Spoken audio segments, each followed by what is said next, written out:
Salut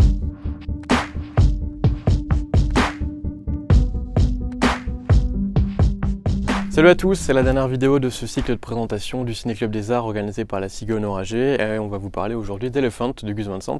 Avec nous avons Nathalie Bittinger, maître de conférence à l'Université de Strasbourg. Bonjour Nathalie. Bonjour. Alors le Gus Van Sant qui a réalisé donc Elephant, parlons-en. C'est un film qui va retracer un événement tragique de l'histoire des États-Unis. Oui, alors Gus Van Sant, on a beaucoup dit que c'était un cinéaste de l'adolescence et notamment de la jeunesse perdue en manque de repères. Et ce qui est intéressant dans sa carrière, c'est qu'il oscille entre des films commerciaux, hollywoodiens narratifs, peut-être vous avez vu À la rencontre de Forrester ou alors Will Hunting, et de l'autre côté, il a des films très expérimentaux où il va proposer un éclatement de la temporalité, il va mélanger des registres d'images, vidéo, jeux vidéo, images cinématographiques. Donc c'est quelqu'un qui oscille énormément. Film expérimental, c'est Jerry par exemple, ou alors La fragmentation de Paranoid Park. Et Elephant poursuit l'éclatement dans une sorte de boucle spatio-temporelle autour de ce fait divers tragique. Alors donc la question qui se pose surtout pour les réalisateurs, c'est quel point de vue adopter ? Oui, parce que ça pose de grandes questions. Comment mettre en scène un événement, un fait divers réellement advenu, et pas des moindres, c'est une tuerie de lycéens. On fait une tuerie à Columbine. C'est en 1999 et il y a 13 morts dans ce lycée. Et vous vous souvenez sûrement que Michael Moore en a fait également un film, Bowling for Columbine. Mais dans Bowling for Columbine, il fait une sorte de leçon, il va partir dans des explications causales, sociologiques. Et pour Gus Van Sant, c'est comment mettre en scène, sans tomber dans la pornographie, un tel massacre. Quel langage cinématographique choisir pour être à la bonne distance de cet événement. Et lui va choisir de ne absolument pas proposer d'explication causale. Il ne va pas souligner c'est l'absence des parents ou c'est le jeu vidéo. Et Jacques Rancière a fait un bel article sur le film. Il le nomme une fiction du mal. Le mal est sans explication causale ou sociologique. Alors justement, c'est déjà dans un premier temps la structure du film qui va être importante, découpée en plusieurs fragments pour donner différents points de vue. Alors, c'est une structure chorale. En fait, vous avez 8, je crois, intertitres sur fond noir qui présentent le prénom de certains protagonistes. On croirait qu'ils sont choisis au hasard. On va déambuler avec Elias le photographe, avec John, avec Michel. Et on déambule, la caméra déambule dans les couloirs du lycée en travelling la plupart du temps, en suivant des personnages, souvent de dos, parfois en plan très rapproché, d'autres fois en plan beaucoup plus lointain. Il y a du temps long, des plans séquences pour suivre ces déambulations, ça donne l'impression d'une sorte d'errance. Et ce qui est très intéressant, c'est que parfois la caméra suit un personnage et il rencontre un de ses congénères et la caméra va bifurquer pour suivre l'autre protagoniste. C'est le cas de la rencontre entre Elias le photographe et John. On va suivre Elias en travelling arrière, on va croiser John dans le champ de la caméra. Just taking pictures. Can I take a picture of you? Yeah, sure. Et la caméra va repartir en travelling avant avec lui. Yeah. All right, I'll see you. Et par ailleurs, il y a aussi, c'est un éclatement temporel très fort, il y a des scènes vues sous plusieurs points de vue. Du point de vue de Michel, du point de vue de John. Donc vous avez une sorte d'entrelacement de différentes temporalités et de différents points de vue.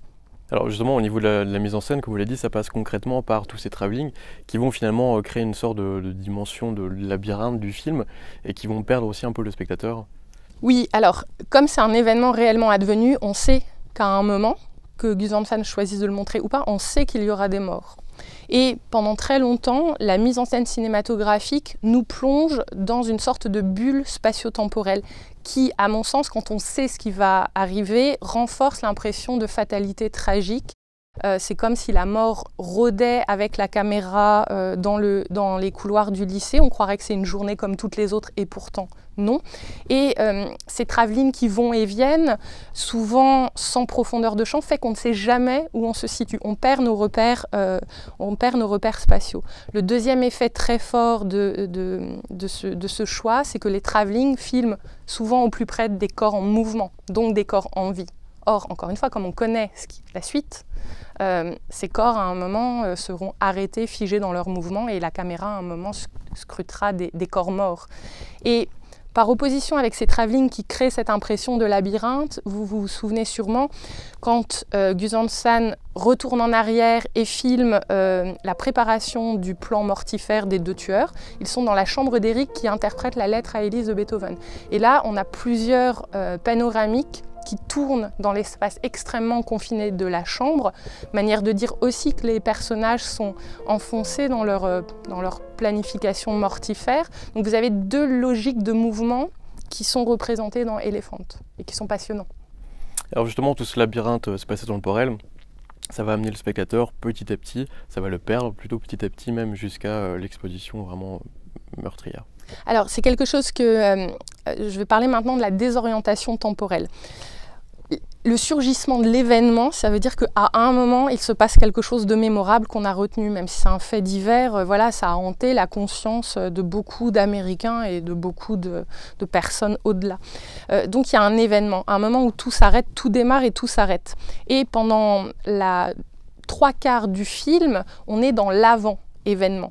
Et il construit un effet de boucle temporelle, d'enfermement, de bulle comme hors du monde. Donc on ne va jamais savoir à quel moment du temps on se situe, à part qu'on est avant la tuerie.